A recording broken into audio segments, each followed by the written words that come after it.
Geográfica, podcast de educação, ciência e cultura.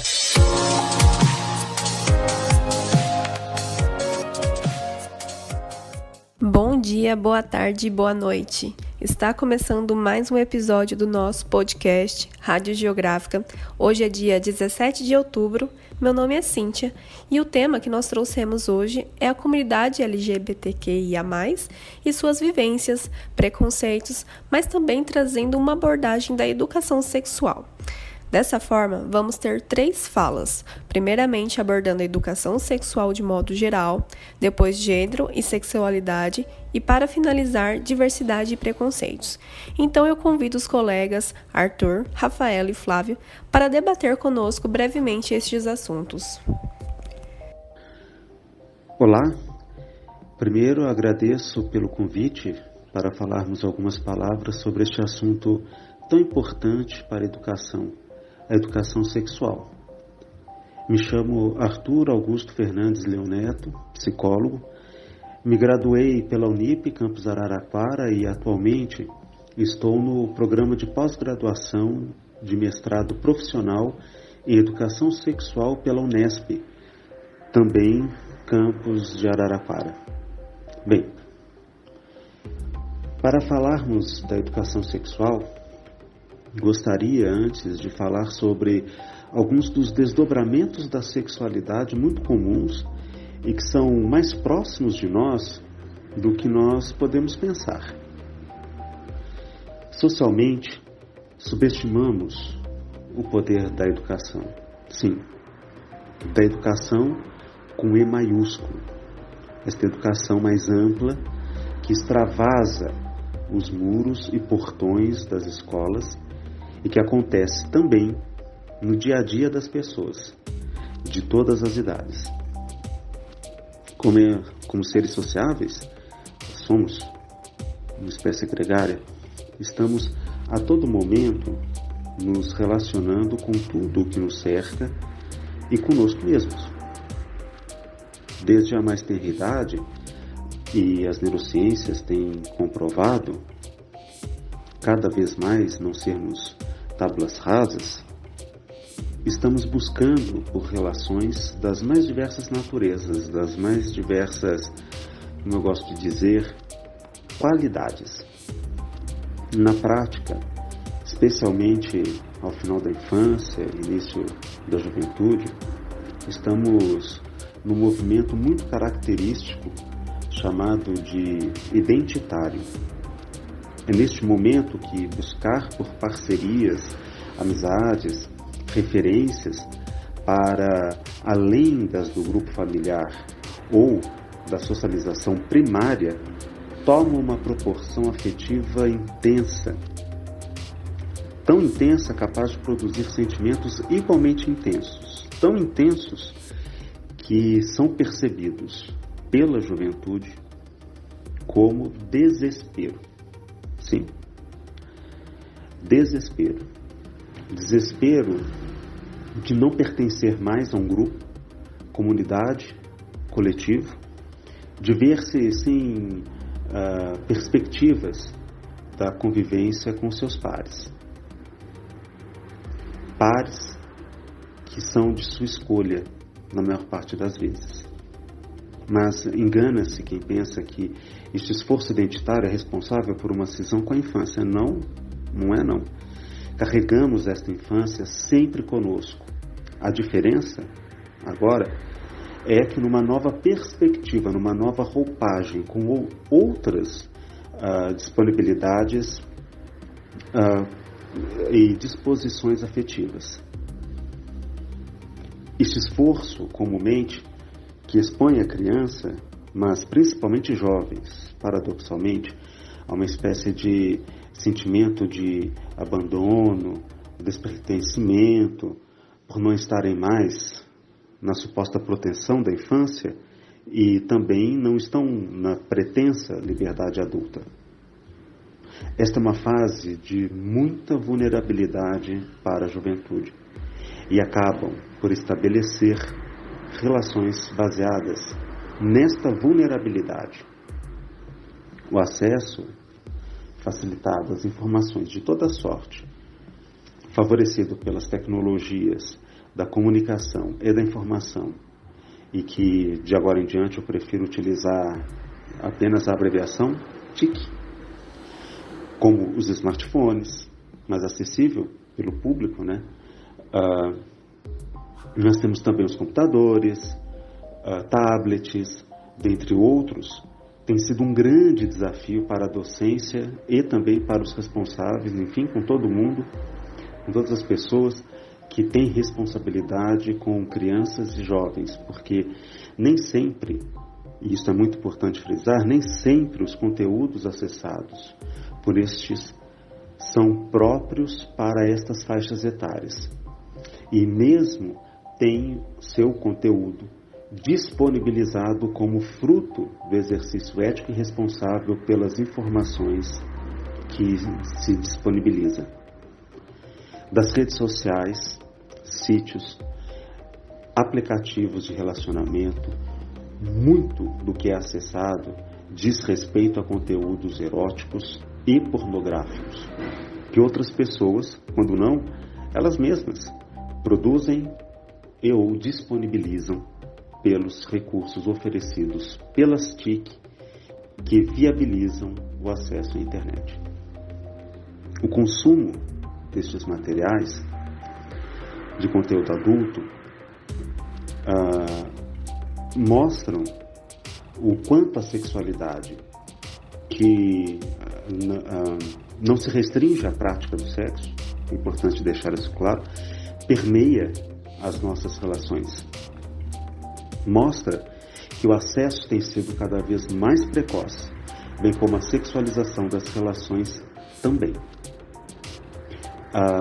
As estatísticas mostram que as experiências sexuais têm ocorrido cada vez mais cedo e nem sempre de modo protegido, nem mesmo consensual, expondo faixas etárias cada vez mais novas às ISTs, HIV/AIDS ou SIDA, o abuso sexual e gravidez não desejada ou não planejada e mesmo indesejada. Por isso é importantíssimo o acompanhamento mais próximo dos responsáveis das atividades desenvolvidas pelas crianças e pelos jovens que têm acesso à internet e aos seus recursos. Assim, é importante aqui não lembrar que não é um exercício de culpabilizar nada nem ninguém. O que nós estamos fazendo aqui é um exercício de reflexão sobre um fenômeno muito complexo e que exige uma série de corresponsabilidades dos responsáveis, familiares, escolas, sociedade, dos políticos também. No mínimo, isso é muito interessante frisar também, no mínimo sintomático, ou melhor, sintomática, a excessiva sexualização das relações e dos usos que tem sido feito dos sítios, aplicativos de relacionamento e das redes sociais. Interessante porque se busca cada vez mais relações rápidas que satisfaçam aqui e agora e que não querem estabelecer qualquer compromisso para além do que foi combinado para daqui a alguns minutos ou mesmo poucas horas. E é aqui que a educação sexual, e eu gostaria de ler um trecho de um artigo num livro chamado Sexualidade e Educação, de 2004. No rodapé da página 16 está: educação sexual refere-se aos processos culturais contínuos desde o nascimento que, de uma forma ou de outra, direcionam os indivíduos para diferentes atitudes e comportamentos ligados à manifestação de sua sexualidade. Esta educação é dada indiscriminadamente na família, na escola, no bairro, com amigos, pela televisão, pelos jornais, pelas revistas. É a própria evolução da sociedade determinando os padrões sexuais de cada época e, consequentemente, a educação sexual que será levada ao indivíduo. Esta explicação é muito importante porque, como eu havia referido anteriormente, ao subestimarmos o poder que a educação tem, nós estamos relegando gerações a um exercício muitas vezes frustrado, aqui mais especificamente da sexualidade. E quando falamos da sexualidade, nós estamos falando de praticamente todas as relações sociais existentes, porque nas questões de gênero temos invariavelmente as relações de poder. Então, numa sociedade patriarcal, machista, sexista, misógina e racista, como é marcadamente o Brasil, embora nós tenhamos melhorado muito, estamos muito longe de superar questões que são constitucionais da formação do povo brasileiro. E por isso se faz ainda mais importante este resgate da educação sexual, que não é um plano novo. Na verdade, a educação sexual, principalmente no século XX, nas primeiras décadas do século XX, com momentos históricos em que nós tivemos rompimentos ou mesmo algumas quebras na continuidade de programas de educação sexual nas escolas, viabilizado pelo próprio Estado, nós estamos falando de questões da estrutura que sustentam a sociedade. Talvez por isso seja tão difícil resgatarmos as referências e a importância da educação sexual neste momento histórico que nós estamos vivendo, marcadamente mais agressivo até, em muitos sentidos, que a própria ditadura,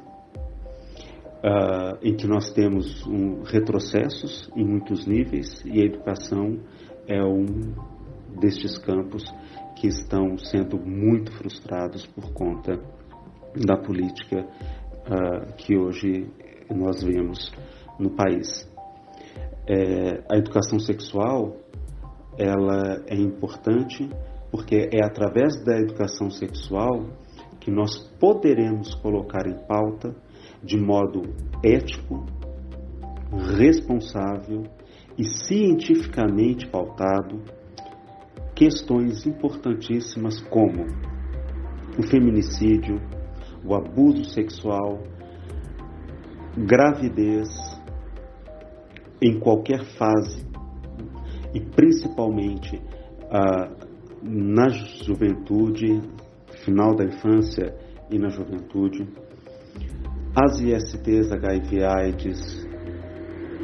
Então, a educação sexual, ela traz em pauta muito mais do que a atividade sexual propriamente. A educação sexual traz em pauta os nossos modos de viver, traz em pauta novas possibilidades de vivermos nossa feminilidade, nossa masculinidade, nossas orientações sexuais, nossas identidades de gênero e as nossas expressões de gênero, que temas estes que serão melhor explorados com as contribuições das nossas parceiras.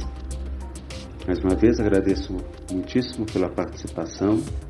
Não é aqui nem de início esgotarmos as potencialidades desta temática, mas de darmos início a uma reflexão que esta é necessária em um campo muitíssimo vasto.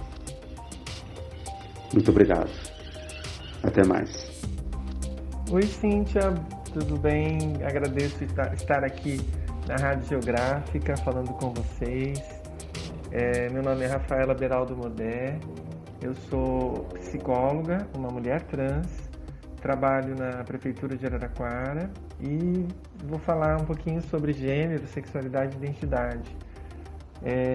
Minha formação, além da psicologia, eu também sou formada em Direito, Letras e tenho duas pós-graduações em Psicopedagogia Institucional e Educação à Distância, tá? E agradeço o convite, estar aqui com o Arthur, com a Flávia, para falar sobre temas relacionados à população LGBT, da qual inclusive eu faço parte. Muito obrigado.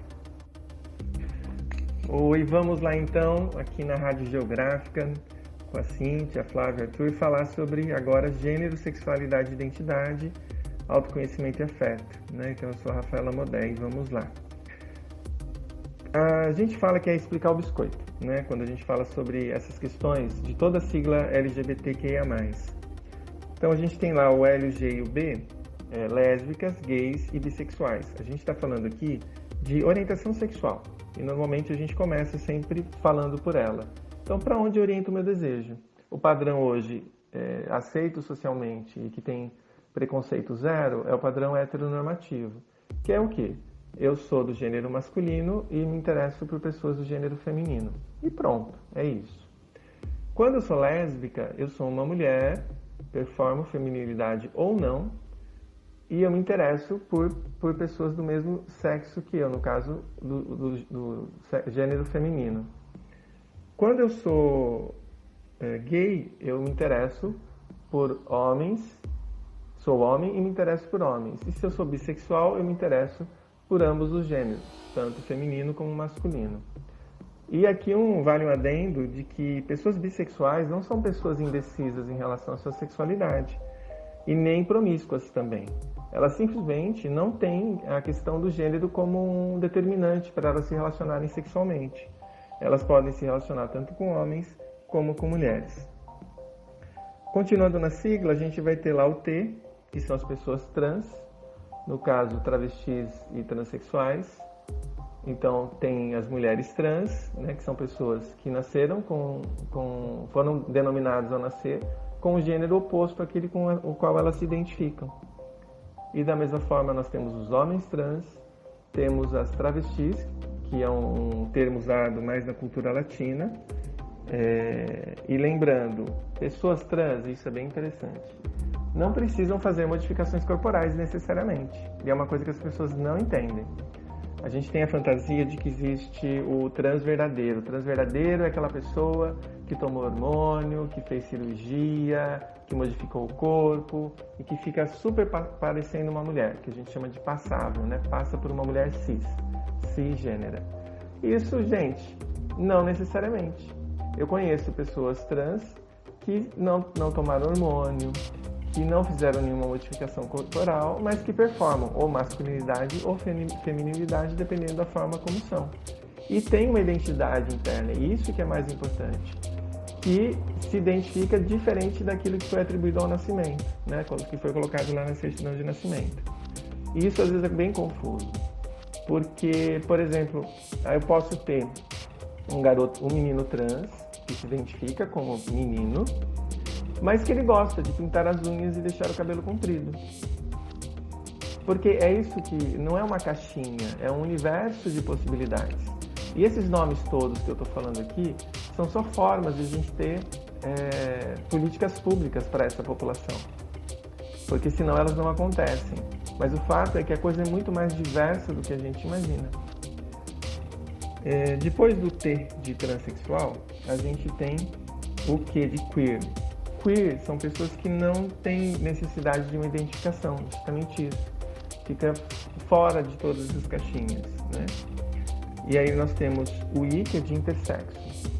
Intersexo é um termo interessante porque parece que é uma coisa que a gente só vê em livro de biologia. E, gente, isso é mais comum do que a gente imagina. Pessoas intersexos existem, elas estão aí aos milhões, não são milhares, são milhões. Se não me engano, chega a 1% da população da Terra são de pessoas intersexos. E existe aqui a questão da violência médica, que o médico decide por si simplesmente fazer alguma alteração corporal na criança, no bebê, quando ele identifica que está diante de uma pessoa intersexo. Então, tem pessoas hoje que foram criadas como meninos, mas que ao fazer um ultrassom na adolescência por algum desconforto, descobrem que tem útero e ovário. E o pior, né? Se descobre muitas vezes uma pessoa, pior não, né? Na verdade, melhor, uma pessoa que se identifica com o gênero feminino. O pior é o que o médico fez, né? O erro que foi cometido lá atrás. E esse é um assunto que também merece muito a nossa atenção, porque é uma realidade. Eu atendo, inclusive, pessoas intersexo também. Depois nós temos LGBTQIA, o A de assexuado. Assexual. Assexual são pessoas que não têm necessidade da relação sexual em si, mas apenas de relações afetivas. O sexo é algo que não faz parte da vida delas. E está tudo bem. Elas se sentem bem assim e funcionam dessa forma, né? E o mais são as diversas possibilidades, né?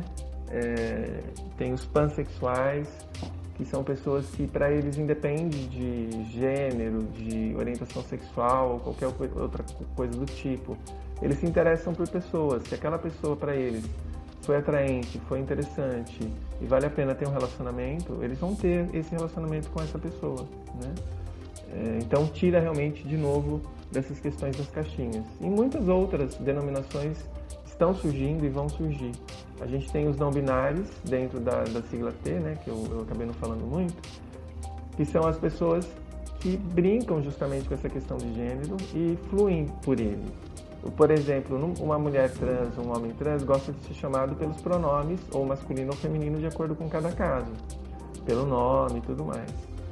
E as pessoas não binárias, normalmente, elas brincam com isso e adotam o uso do pronome neutro, que é uma coisa que hoje em dia vem pegando bastante. Muita gente contra tudo isso, dizendo que estão querendo impor, né, ou mudar as regras, mas o fato é que a língua é algo mutável, ela não é fixa. Aliás, ela foi construída dessa forma, né? Então, a gente tem aí a sigla LGBTQIA+, colocada aí para vocês, tá? E aí eu vou falar de algumas coisinhas que permeiam esse assunto.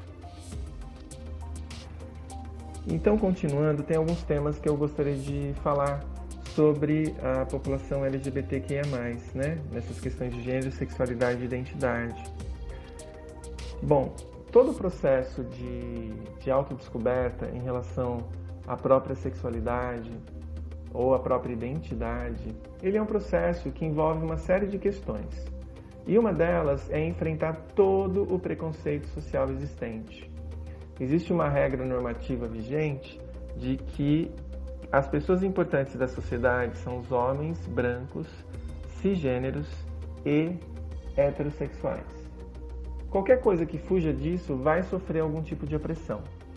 Por exemplo, as mulheres, mesmo elas sendo cisgêneras e heterossexuais, elas sofrem com violência doméstica, com falta de visibilidade no mundo do trabalho e tantas outras coisas mais. Não ser homem cis, gênero heterossexual, porém negro, teremos problemas também, porque aí a gente vai ter a questão do racismo. E quando a gente chega no ponto de não ser hétero, mas ser homoafetivo, bissexual ou pansexual ou qualquer outra dessas denominações que fujam da norma, ou se ao invés de ser uma pessoa cisgênera, que é aquela que se reconhece com o gênero que lhe foi atribuído ao nascimento, ela diverge no caso das mulheres trans, homens trans, pessoas não binárias, a gente vai ter uma grande opressão em cima dessas pessoas. E é uma opressão do sistema de uma forma a fazer com que nós não existamos, nós não possamos estar visíveis.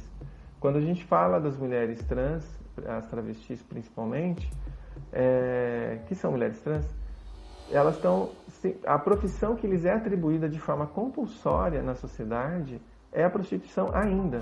90% das mulheres trans e travestis estão na prostituição.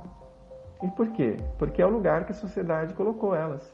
O Brasil é o país que mais mata pessoas transexuais, e não só pessoas transexuais. É o país que mais mata pessoas LGBTs no mundo. Olha que a violência. A gente é um país de só 200 milhões de habitantes. É bastante gente, mas o mundo tem 7 bilhões de habitantes. Então, por que tantas mortes assim? Né? De onde vem toda essa violência? Ela vem do preconceito em relação a essas questões. E para você poder assumir a sua condição de ser quem se é, que é ser uma pessoa LGBT, QIA+, você vai ter que enfrentar a sua família, que muitas vezes não aceita, né? Vai ter que enfrentar a escola, que não está preparada para receber pessoas trans, pessoas homoafetivas e outras pessoas do público LGBT. Vamos ter problemas no mercado de trabalho, o que se aceita, o que não se aceita. Nos relacionamentos afetivos, a coisa também às vezes fica um pouco complicada. Por exemplo, mulheres trans e travestis tendem a não ter relacionamentos afetivos assumidos. Tudo é feito sempre por debaixo dos panos, porque os homens têm vergonha e têm medo e receio de todo preconceito em assumir parceiros, namorados, maridos de mulheres transexuais ou travestis. Essa é uma realidade. Então, bem difícil, né? E como é que a gente consegue resistir e existir diante de tanta opressão, de tanta dificuldade? E essa dificuldade, as pessoas cisgêneras, elas não entendem, elas não compreendem. Por exemplo, quando você erra o meu nome, me chama pelo meu nome antigo, ou me chama pelo pronome errado, isso me machuca, não tanto, mas uma pessoa cis jamais vai entender isso, né? Isso é um machucadinho, perto do que se fazem. A gente tem o caso da Dandara, eu esqueci agora, ela é do estado do Nordeste, acho que é do Recife. Ela veio para São Paulo tentar a vida, voltou para a cidade dela, era uma pessoa bem quista no seu bairro, e ela foi simplesmente espancada até a morte, colocada num carrinho de construção, e essa cena foi exibida assim, vorazmente nas redes sociais, né? E a última cena era ela dando tchau, né, para os vizinhos, e os vizinhos respondendo e tal. Ela estava juntando dinheiro para montar um salão de beleza na cidade dela, e é isso que a gente acaba recebendo socialmente. E como é que a gente faz então para resistir, gente? A gente tem que ir atrás de grupos iguais aos nossos. E a ideia aqui não é segregar, porque a gente também pode ter aliados dentro da população heterossexual, né? ou cisgênera. Mas procurar pessoas, grupos de apoio, redes de apoio, com as quais a gente possa se identificar e ser a gente mesmo. Eu vou contar o meu caso.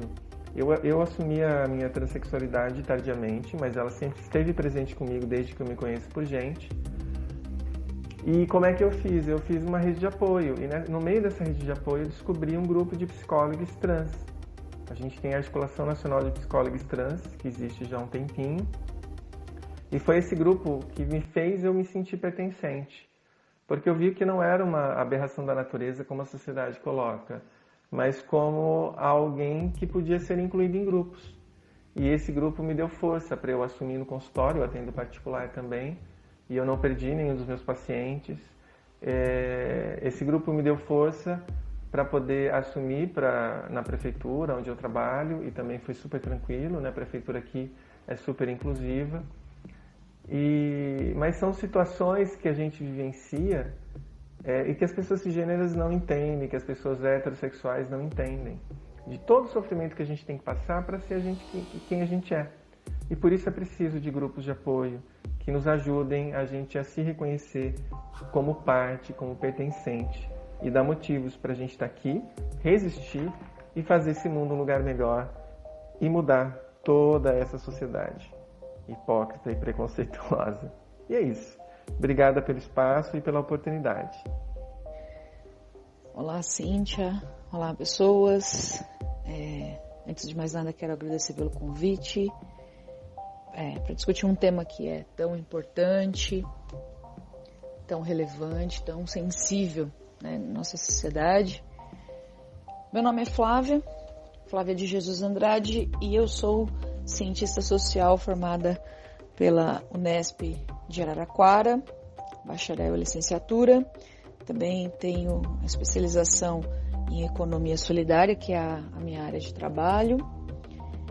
Sou militante, né, LGBT desde sempre, pois sou lésbica, né, então acho que desde sempre sou militante da causa.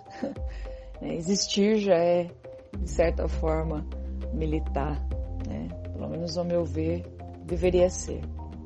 Enfim, fui a primeira presidenta do Conselho Municipal LGBT de Araraquara e, por um breve período em 2016, fui assessora especial de políticas LGBTs do município.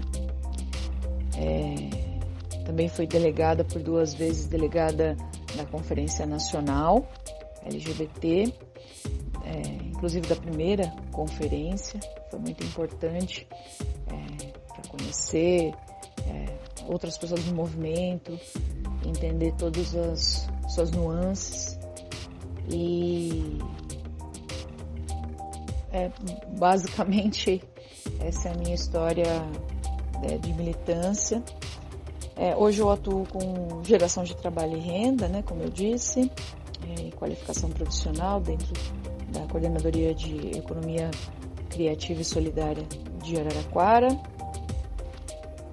Mas não abandonei, né, a militância, como eu disse, milito desde sempre, inclusive dentro dos espaços que eu atuo, né, que eu trabalho atualmente, né, mas não tem como ser diferente, né, ser é resistir, então a gente continua trabalhando em qualquer espaço, levando sempre a discussão que é sempre muito importante, né, do preconceito, da superação, né, desses preconceitos, principalmente, inclusive na área de educação, né, na qualificação profissional, nós temos sempre discutido questões como machismo, racismo, a LGBTfobia. Então, mais ou menos essa é a trajetória, né? A gente não pode se afastar desse movimento nunca, principalmente nós LGBTs, temos que estar sempre atentos, né? Então, pois bem, né? Vou falar um pouco sobre diversidade e preconceito, que são temas, né, muito espinhosos, assim, causam muitas discussões, mas é importante discutir, é sempre importante conversar sobre esse tema, sobre esses temas, né? Principalmente para levar reflexão, aprendizado. Acredito que toda forma de aprendizado leva a gente a superar muitas questões, principalmente a superar preconceitos, sempre respeitando muito o nosso interlocutor sobre as suas limitações, né, sobre a sua falta de informações, gerando empatia, né, buscando do interlocutor também essa visão e, enfim, acredito que a educação é libertadora para muitos temas, inclusive sobre diversidade e principalmente sobre questões relacionadas a preconceito, independente do que seja, né? Sobre a LGBTfobia, sobre o machismo, sobre o racismo. Então é sempre importante que esses temas sejam discutidos. Além de lésbica, né? Eu sou negra, né? Mulher, lésbica, negra e da periferia de São Paulo. Eu sou da Zona Leste, do bairro de São Miguel Paulista, que é um bairro da Zona Leste que tem uma migração de nordestinos muito grande. Inclusive meus avós são nordestinos, então eu acredito que de preconceito eu entendo um pouquinho, né? Tanto os que eu passei, quanto os que eu acompanhei dentro do meu núcleo familiar, né, de mulheres negras, nordestinas, fortes, que superaram, de certa forma, e ainda continuam, né, lutando contra e superando essa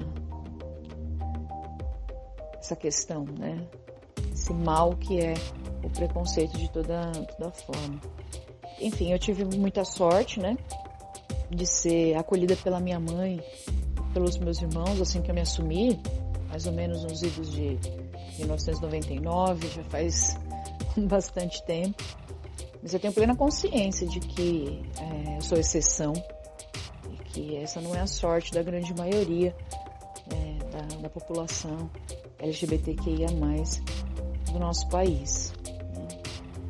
Para vocês terem uma ideia, né, segundo os dados do Grupo Gay da Bahia, a cada 26 horas, isso são dados de 2019, podem ser acessados no site do Grupo Gay, que é uma instituição de longa data, né, que já faz um trabalho muito bacana sobre as questões de discriminação e violência contra LGBTs desde o ano 2000.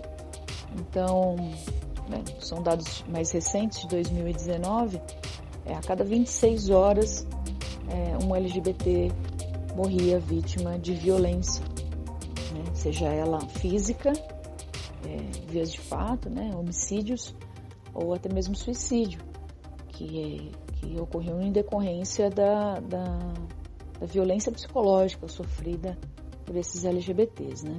Então, em 2019 foram 329 pessoas, um pouco abaixo do que ocorreu em 2017, para quem tiver acesso aos dados, né, que foi o maior número registrado desde que a pesquisa se iniciou em 2000, como eu já falei, que em 2017 foram 445 casos. Ainda assim, né, os dados de 2019 representam um número enorme, né? Então, como quase uma morte por dia, né? É absurdo, é revoltante, muito triste que isso ainda ocorra no nosso país.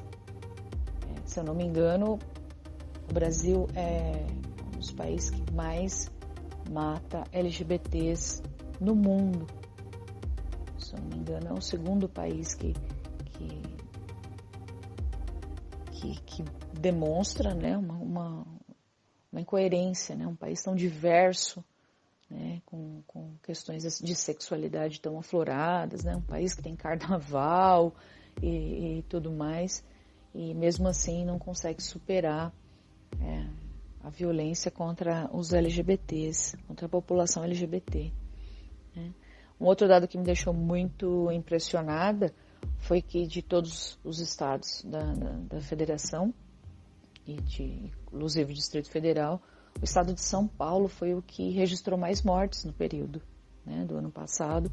Foram 50 mortes registradas, o que mostra, inclusive, que embora, né, o estado de São Paulo, né, demonstre toda uma questão de avanço social, tecnológico, econômico, né, e muitas vezes nós paulistas gostamos de nos gabar disso, né, ainda há muito o que avançar, há muito o que ser discutido com relação ao preconceito à população LGBT.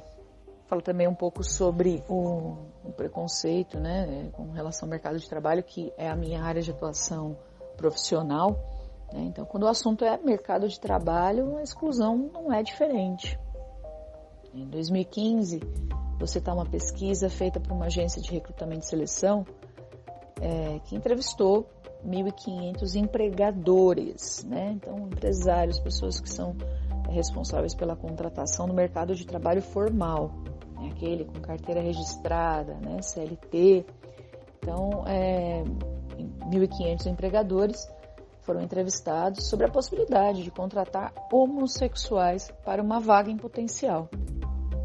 Desses 1.500, 18% disseram que não contratariam profissionais assumidamente gays ou lésbicas, né?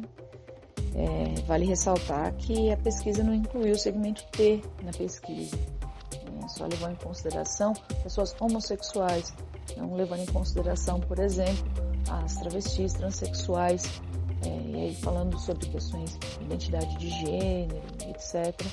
Então não levou em consideração esses dados. Mas pelo número de travestis e transexuais que conhecemos que trabalham no mercado formal, né, de trabalho, podemos imaginar que o preconceito é ainda muito maior. É uma população muito marginalizada, muito excluída, e no mercado formal, se você for a qualquer estabelecimento, empresas, indústrias, comércio, você não encontrará tão facilmente um transexual ou uma transexual trabalhando, né, fazendo atendimento ao público, por exemplo. Né? Recentemente eu vi uma campanha da ANTRA. Para quem não conhece, a ANTRA é a Associação Nacional de Travestis e Transsexuais, que atua em diversas áreas em prol, né, dessa comunidade, área da saúde, questões sociais. Quem tiver interesse, entrar no site da ANTRA, é muito, muito interessante. Então eu vi, né, uma campanha da ANTRA no Instagram, onde tinha 2 fotos de lanches, né, de hambúrgueres, que eram muito bonitos, eram maravilhosos, assim, completos, com batata frita, tudo, né. O lance é que as fotos eram idênticas e havia uma legenda que dizia o seguinte, mais ou menos, né, não me lembro exatamente, mas era algo como: você sabe dizer qual desses lanches foi feito por uma travesti? Óbvio que não, né? Até porque, na verdade, isso não faz diferença. Como eu disse, as fotos eram idênticas, né? A sacada é essa. Tanto faz quem fez o lanche, quem fez o seu café, ou arrumou o seu carro. Tanto faz se a sua professora é travesti ou se o seu médico é um homem trans. O que interessa é a qualidade do produto ou do serviço prestado, né? Então, fica a questão: por que esses profissionais não acessam o mercado de trabalho? O que está impedindo que pessoas trans, LGBTs de uma forma geral, né? Eu consigo dizer para vocês que homossexuais também têm dificuldade em entrar no mercado de trabalho. Por que isso está acontecendo? Por que isso ocorre independente da qualidade do currículo desse profissional? Eu vou mais a fundo, né? Vou um pouco antes do mercado de trabalho. Vou falar que as pessoas não conseguem chegar, essa população não consegue chegar ao ensino superior. Muitos não conseguem terminar o ensino médio, muitos não conseguem terminar o ensino fundamental, né? Por preconceito dentro da sala de aula, dos colegas, até mesmo dos professores, né? Então, como eu disse anteriormente, eu tive muita sorte de ser acolhida pela minha família e ter um teto, né? Não ter que me preocupar em sobreviver, né? Num primeiro momento. Então eu tive a sorte de poder estudar, de poder me formar, né? De fazer uma faculdade, de passar no vestibular, de concluir a graduação, enfim, que não é a mesma sorte de grande parte da população LGBT. Então, peço para que vocês pensem, né? Reflitam um pouquinho, né? Olha em volta, reflita. Se você está na universidade hoje, ou até mesmo no ensino médio, né? Dependendo do público que estiver ouvindo esse podcast, né? Quantos LGBTs estão hoje no seu ambiente escolar? Quantos deles cursam, por exemplo, humanidades, ou ciências biológicas, exatas, tecnológicas? Será que a marginalização dessa população existe exatamente para torná-las invisíveis? Então, é uma questão de, primeiro, sobrevivência, depois, educação, e, em terceiro lugar, o mercado de trabalho. Então, o caminho é árduo, o caminho é longo, o caminho exige muitas portas que deveriam se abrir e, na verdade, elas estão sempre fechadas para a população LGBT, infelizmente. né?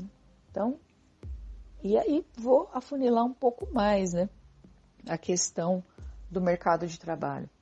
Quantos LGBTs você conhece que ocupam cargos de chefia, ou de gerência, ou de supervisão, ou qualquer cargo que exija poder de decisão? Não há. Então, quanto mais tempo passa, né, quanto mais dentro de uma linha da história de uma pessoa LGBT, quanto mais tempo passa, mais fica estreito o funil, né? Vou dizer, uma porta cada vez mais estreita para acessar certas condições. Então, primeiro não consegue acessar a escola ou tem dificuldade em terminar os seus estudos, né, em dar continuidade nos seus estudos, depois acessar o mercado de trabalho e, por fim, até mesmo chegar a gerenciar um negócio. Muitos LGBTs, e vocês podem observar, têm o próprio negócio, né? Muitos, talvez eu esteja exagerando, vou dizer alguns LGBTs têm o próprio negócio, outros buscam alternativas ao mercado de trabalho formal, né? Partindo para a informalidade, para funções que pagam muito pouco e até mesmo para prostituição ou para alguma outra forma de conseguir sobreviver, né? A pressão psicológica, a pressão social é muito grande. Não é à toa que nós temos altos índices de LGBTs que cometem suicídio, né? É uma questão de saúde mental. Então, são várias vertentes, né, dentro da diversidade que é a população LGBT, dentro da diversidade que é o movimento. Nós observamos que existem graus de ocupação, né, e de renda até mesmo, né? Então, a gente pode pensar que uma travesti negra com baixa escolaridade, muitas vezes ela não tem a oportunidade de demonstrar as suas habilidades e ela tem que buscar uma alternativa, muitas vezes na prostituição, para conseguir sobreviver, né? Conseguir pagar suas contas, se alimentar, cuidar da própria saúde, enfim, é um caminho muito difícil, muito longo e muito injusto, né? Só para finalizar, né, e mais rapidamente, muitos vão dizer que existem conquistas, sim, é verdade. Muita coisa mudou nesses últimos 20 anos desde que eu me assumi com minha família, mas eu tenho plena consciência de que é muito pouco, né? Ainda falta muito a ser conquistado, para que tenhamos o mínimo, como por exemplo, o direito à vida, à educação, ao trabalho, e estarmos sempre vigilantes com a conquista dos direitos que nós já temos, né, que nós conseguimos arduamente, porque entra ano, sai ano, esses direitos são ameaçados por puro preconceito e ódio, né, coisa que nós temos que superar. E eu acredito que o caminho é a educação. E nós, né, falo nós porque eu também sou educadora, então nós educadores, nós professores, temos que estar sempre vigilantes e sempre na oportunidade trazer esse tema para discussão e quem sabe até um dia poder superá-lo. Eu agradeço mais uma vez e até uma próxima. Então é isso, pessoal. Chegamos ao fim de mais um episódio do nossa Rádio Geográfica. Gostaria de agradecer a colaboração dos participantes. Muito obrigada, Flávia, Rafaela e Arthur. Foi um prazer ter vocês conosco, trazendo suas falas, suas experiências, seus conhecimentos, para agregar ao tema LGBTQIA+, assim como para a educação sexual. É sempre bom manter nos debates atuais essa temática pela importância que implica na nossa construção enquanto sociedade. Obrigada, ouvintes. Até a próxima. Obrigada por acompanhar a Rádio Geográfica. Siga nossas redes sociais.